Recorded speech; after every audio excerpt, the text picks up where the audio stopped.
Hi, everyone. Hi, I'm Maria. I'm marketing expert here at Socialinsider, and actually, I'm super excited because this is the first time I'm going live, and I'm excited and nervous at the same time, but I'm sure this is going to be fine. Joining me today is Kate Talbot. Kate is a senior Forbes contributor, freelance content marketer, and entrepreneur who helps businesses every day scale using social media. Hello, Kate. Thank you so much for joining me today. How are you? I'm good. It is 7 a.m. here in California, so early, but I am ready to share some knowledge for all you freelancers and wanting to be freelancers out there. Great, because actually I'm super happy. One, because one of my 2021 goals was to start doing lives on social media. And well, here I am, January 28th, doing my first live with you.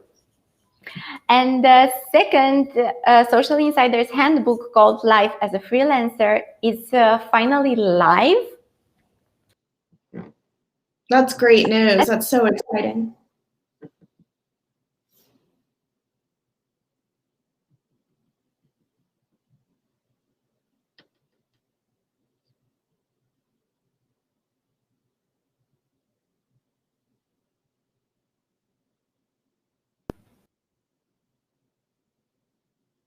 I think I had some problems with the internet.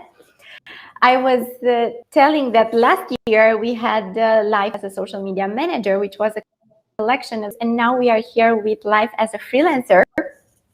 And this is exactly what we're going to talk about today.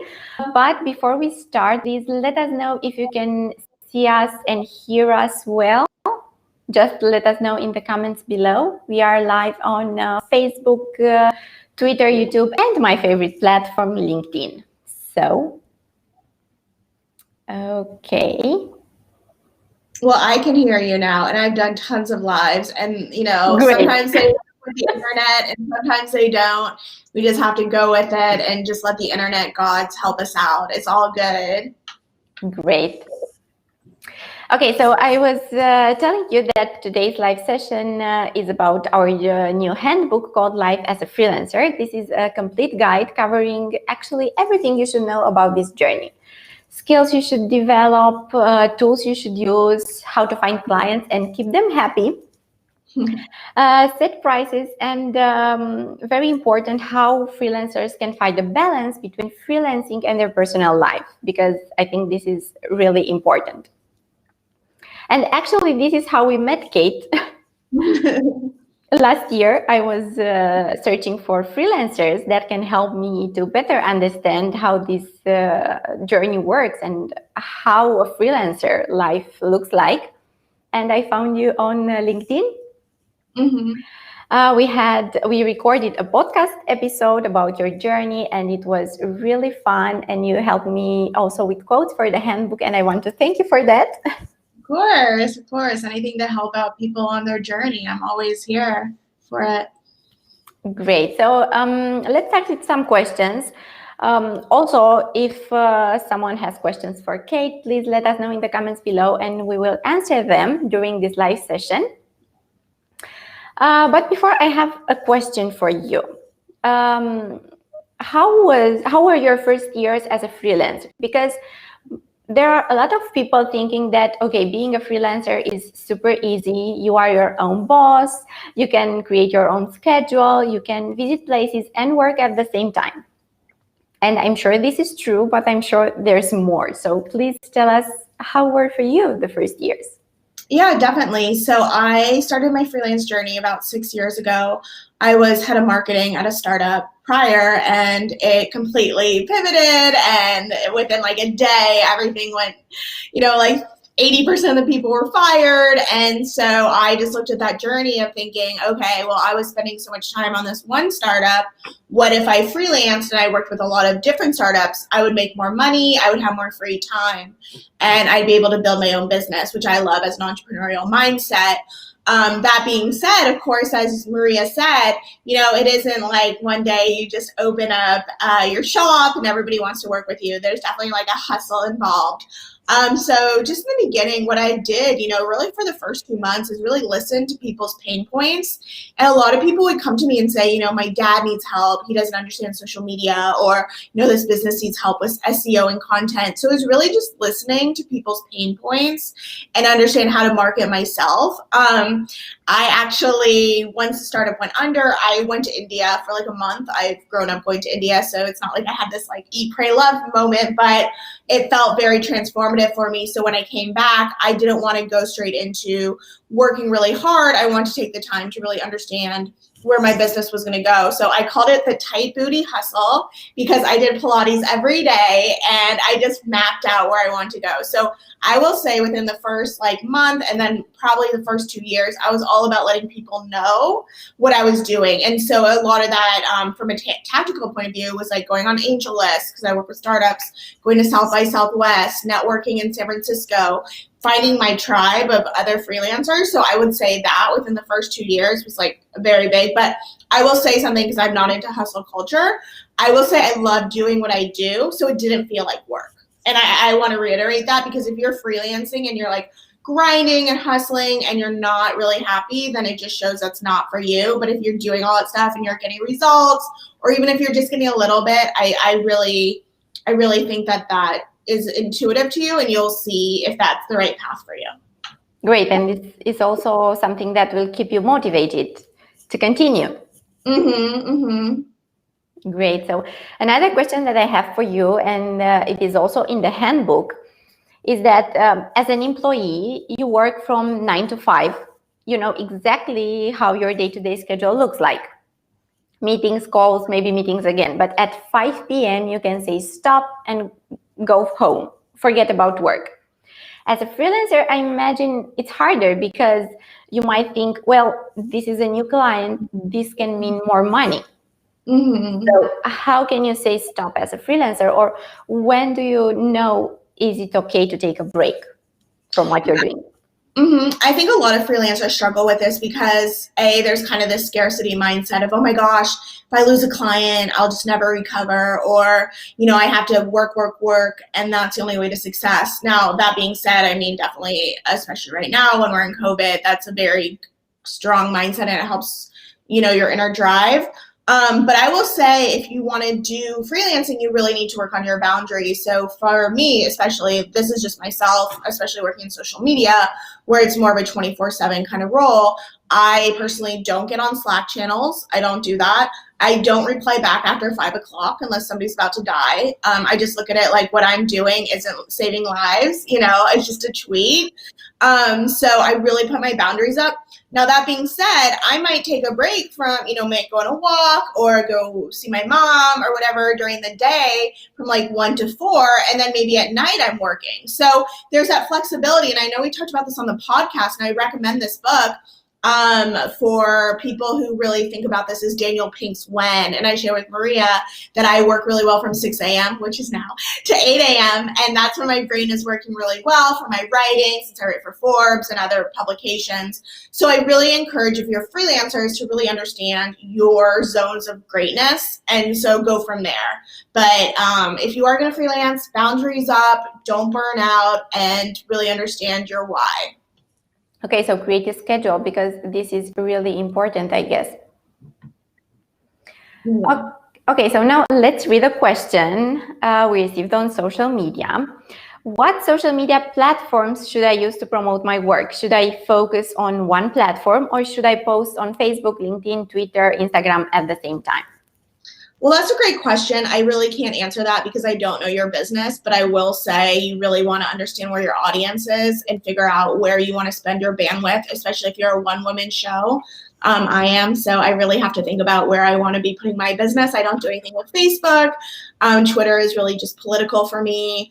Instagram and LinkedIn are really my points about business. So I can't say where you should focus, where you should put your work, because I don't know you, but I hope you're wonderful. But I will say just understand where your audience is, understand your bandwidth, and understand what your goals are and why you're on that platform, and just don't post to post for posting's sake. Understand your goals, your KPIs, and how you're going to get there and why you're there.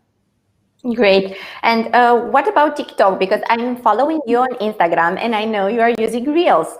What about TikTok? Should you use TikTok to promote our business? Yeah, I mean, if you have a Gen Z audience, if you have millennials, then go for it. I personally know that Instagram, I have more of an elder millennial audience. You know, I'm up there in my 30s, so that's where my baseline is. I think it's great what is happening on TikTok, and obviously Instagram just copied it. So I'm just going to where my audience is and using the same kind of content ideation, especially since Reels right now are so big. But I personally don't find value in being on TikTok because that's not my audience. So just, again, remember, there's always gonna be something shiny and new, but really think, do I have the bandwidth and does it make sense for my audience? Great, thank you so much, Kate. Now, as a freelancer, is it okay to accept all the project, or we can say no if we feel that one particular project doesn't fit for us?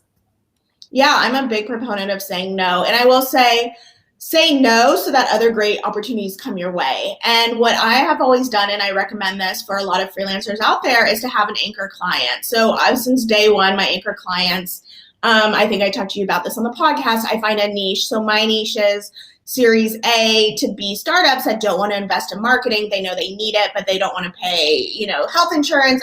I still include equity in my contracts, but there's some other stuff in there that I would just rather have cash, just because I can do more cash with other clients. So I always have one anchor client that always gets me 6 figures. And then I do other kind of smaller clients, whether that's content writing or education or corporate workshops that are more one-offs. But I always have that one main retainer client that will always be paying my rent, paying my credit card bills, all those things. And then you can add. Now, when you're starting out, I do not recommend getting like 10 clients for $1,000 a month or something small. Again, I live in San Francisco, so I'm just talking about San Francisco pricing here, because you will burn out. You have to manage clients. You have to make them happy. You have to do all this stuff. So really minimal client. You don't want to have 20 clients and then not be able to make them all happy. You're going to fail yourself. So think about your strategy, think about how much time you have, and kind of go from there. Okay, so making the clients happy is number one priority, and then you can go from there. Mm-hmm. Great. Now, I'm sure there should be a balance between freelancing and personal life, and this is a subject that I'm talking about in the book, in the handbook, Life as a Freelancer. How was for you finding this balance between your personal life and being a freelancer?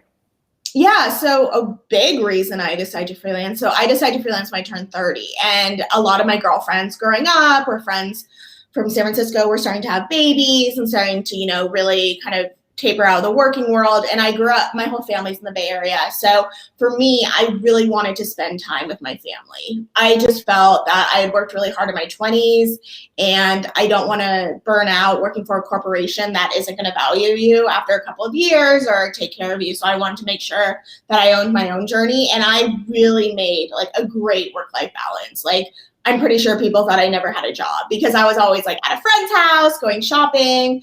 I mean, I know I sound annoying, but I was one of those freelancers who could like travel the world. I would be in like Amsterdam and like negotiating a deal in the red light district. So I always just optimized for fun and did my great work that I could do. But I just think that life isn't worth living if you're just staring at a computer screen. Great. Someone is asking, how should I monetize my TikTok audience? I mean, Maria, I don't know you. I don't know what you do, but you could do influencers. You could have a product that you sell in the link with merch. I mean, that's a whole strategy session. But I wish you well on your TikTok journey. And I think just starting out is being consistent, creating content, building an audience, and then going from there. I don't think you should think about monetization first. You should think about building an audience that will be able to buy from you. So I think in the influencer world right now, a lot of people just want to get straight to the Kardashian level or the Addison Rays. And you really have to build an audience and make sure that they really like you and want to buy what you're selling, and doing brand partnerships that align with your brand. So, I mean, I get DM'd every single day and I don't do any brand partnerships because it doesn't make sense for what I'm doing. If all of a sudden I'm doing I'm selling marketing and then I'm holding up like a fit tee, like that go with my brand. So just make sure you're not diluting your brand really early on to get like $10. Great. So another good question comes from Diana. She's asking you, was it hard for you to get into this freelancing world, considering that the competition is probably fierce? You know, I didn't really feel like there was that much competition, and I don't look at other people's competition because I know that everybody has their own niche and everybody's, finding their own path. I knew my niche. I knew that I had worked in social media, so I had a really strong background in social media, working with big brands, but I also was a really strong writer, so I was able to merge writing about social media. So when I started out, I was able to work with like influencer products and just in that space, in that realm. So I was kind of on my own because I didn't feel like there was many people doing that. But if you're doing B2B SaaS software, I'm sure there's a lot more. That just wasn't me. But again, there's so many startups in B2B SaaS. So the sky's the limit with that. I will say though, one thing, and you'll probably get to this, Maria, but I'm just going to tease it, is that I did write from the start, for Social Media Examiner. So I was always building my personal brand. And so building your personal brand as a freelancer helps you not have any competition because you're Googleable and you're searchable and you are creating your own journey and your own brand. So we'll probably talk about that more, but I just wanted to bring that up. Great. I know we talked about this in the podcast episode, and I encourage everyone to listen to the podcast episode. You can find it on Spotify, Google Podcast, Apple Podcast, and on Socialinsider's blog. But how did you get your first client? Yeah, so the startup that I was at prior was a social media selling platform, and one of the companies wanted to acquire us. So they came in and they did their pitch, and I built a relationship with them. So I knew that my skill set working for a company that they admired, they would want to have that expertise. So I just reach out to them. So that's also, and that was my first big client. So I would also just recommend when you're at a big company and you're building content partnerships or any kind of partnership, just keep those relationships going. Other ways that I've gotten clients as well as, I'm sorry, I'm very specific to Silicon Valley, but I have a lot of great relationships with venture capitalists. And so because they have portfolio companies and they're on boards, they knew my skill set and they wanted that for their own company. So that was another thing. But I think overall it's just always relationship building and making sure that, you're bringing your best work to the table, you're communicating in a professional and caring way, and you let people know. One thing that is also helpful throughout my journey is always having a one-pager.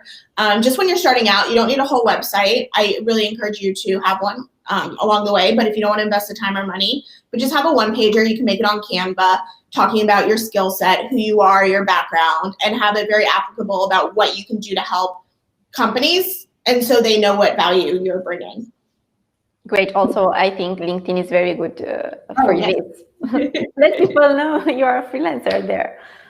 Okay, and Elena is asking if it's hard to find clients on a regular basis, and let's say especially these days. Yeah, I mean, gosh, I have only really gotten inbound clients through my network. That being said, gosh, I don't know the right answer to that. I think it's hard because when COVID hit, this is just me personally, I got more business because I'm digital first. And so a lot of people needed that. I don't know the answer to that. I think it's hard. I will say something. Okay, I will say I always want to take January and February easy because Q1, people are still building out their budgets and they don't know what they need.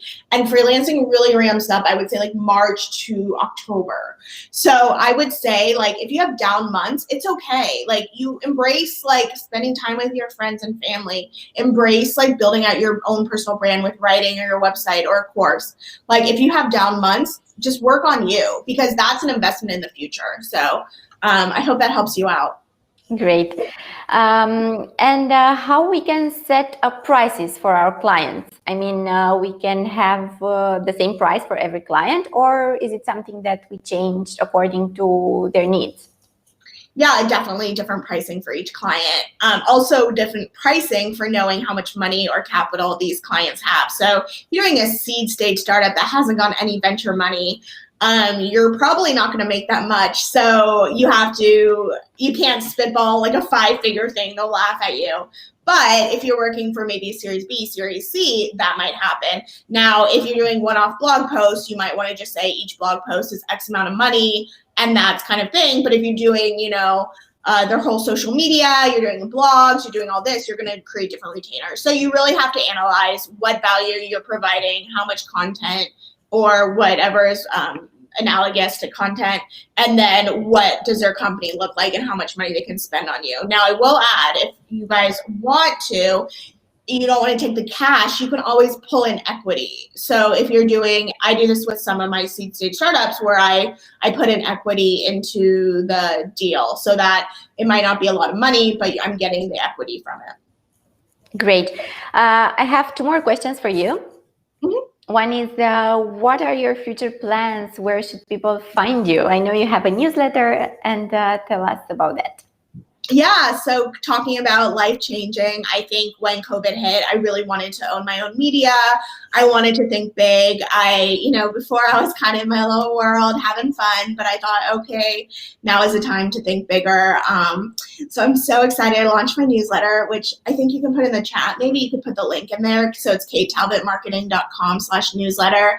I do weekly newsletter. I love it so much. I love providing tips and tricks and teach you what to do in social, freelancing, really what's going on in the trend market. I really try and provide that. And then I actually made a big decision this week, so I'm super excited to share. Told you, Maria, I was going to do a LinkedIn personal branding course, but I did this great Clubhouse room with Sophia Amorosa, who's the girl boss, and the editor-in-chief of Allure magazine, and we were on it for about 3 hours, and we were all talking about people asking questions like how you get press. And so many freelancers ask these questions that I thought, okay, why am I doing LinkedIn personal branding? Like, this is just not me.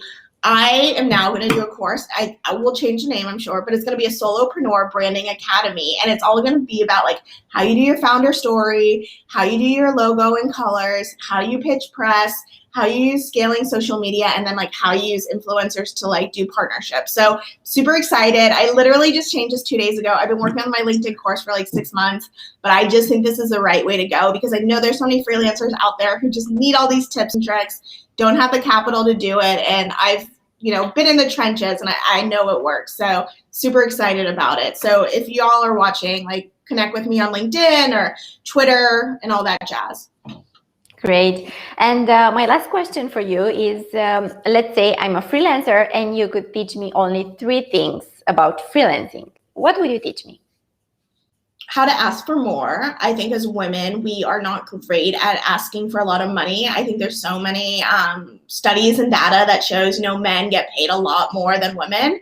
So I really recommend for women, especially because I think there are a lot more women freelancers. And I think it goes to the idea of flexibility, having a family, all these wonderful things that we're able to do as women, but also have a career. So I will also add that you want to ask for more because they have the capital. And so if you do, at least, if you ask for something and then they negotiate. Oh, I think Kate lost the internet and now it's only me here. Great. Let me see if Kate can come back. Well, this is it. Things happen when you're doing live. Oh, great. Okay, I didn't know where I just cut me off. And then... Yeah. I don't know what happened, but happy you are here. So I was saying my first one is asking for more, especially as women. And I think that is because historically women haven't been paid as much. My second one that I would say is to really build your personal brand. There's so many freelancers out there. You want to differentiate yourself in the market. I did this through writing for Social Media Examiner when I was starting out. Because I wrote for Social Media Examiner, I had a great portfolio. I wrote all about Instagram and Snapchat in 2015 before it blew up. And then I wrote a book, and that helped me, international clients. But I will say for the last 3 years, I've been a senior Forbes contributor, and that's just blown things out of the water for me, being able to interview people like Maria Shriver, Richard Branson, Kourtney Kardashian, Addison Rae, the list goes on. So if you create your own personal brand, not only are you going to get more clients, you're going to get more access, and you're going to get more confidence to be able to put yourself out there. So that is something that is a true differentiator. And then the third one, as a freelancer, like freelance have fun. Like I didn't freelance to just sit at home. I mean, now we are because it's COVID, but I love my life, and I am so blessed and so happy and fortunate that I can work wherever and spend time with my family. And I think that that's what life is all about, is enjoying life. And I'm sure you guys do that, roommate, all over the world. So why not be able to work, love what you do, and love your life? So those are my 3 advice. If anybody has more questions, I can stay on for another 5 minutes or anything like that. I'm more than happy to. I know that people do have a lot of questions. But I know we have technical difficulties, so I don't know how many people are still there. Yes, so if I got more questions, I can send them to you via email, and then I can send them the responses. So the main 3 important things are: ask for more, build a personal brand, and enjoy life. Yeah. Great. Kate, thank you so much for your time and for sharing your insights with me today. Remember that you can find a complete podcast episode with Kate. There are 30 minutes about her journey as a freelancer, lessons, tips, and challenges. And don't forget about the most important thing of the day. At Socialinsider, we released a handbook called Life as a Freelancer, a complete guide covering everything you should know about this journey. There are 3 chapters with tips, skills you must develop, tools you should use as a freelancer, how to increase productivity, how to get clients, find a balance between freelancing and your personal life. And there's also an interview section. I talked to 10 freelancers from all over the world. They shared their knowledge with me and helped me write this handbook. So for the last 4 months, I worked at this project, and I'm super, super happy that it is finally live. You can find the link in the chat. I just put it there. Download the handbook, read it. If you have questions or feedback, please let me know. You can send me an email. You'll find my email in the handbook, or just write me a message on LinkedIn, because I'm super active there and I will respond as soon as possible. Thank you everyone for watching, and thank you again, Kate, for your time. It was a pleasure talking again with you. Thank you. I loved it so much, and you did a great job at your first live. And of course, you got to deal with technical difficulties, and that is the name of the live game. So it's all good. I've been there, and believe me, it's hard. But it's such a great conversation. And anybody who's watching, please feel free to reach out to me, connect. Same with Maria. I'm always open. DM me. Always love to help people out. So love to connect. So thank you so much, Maria and Socialinsider, for having me this morning. Thank you. Have a nice day. Bye. Bye.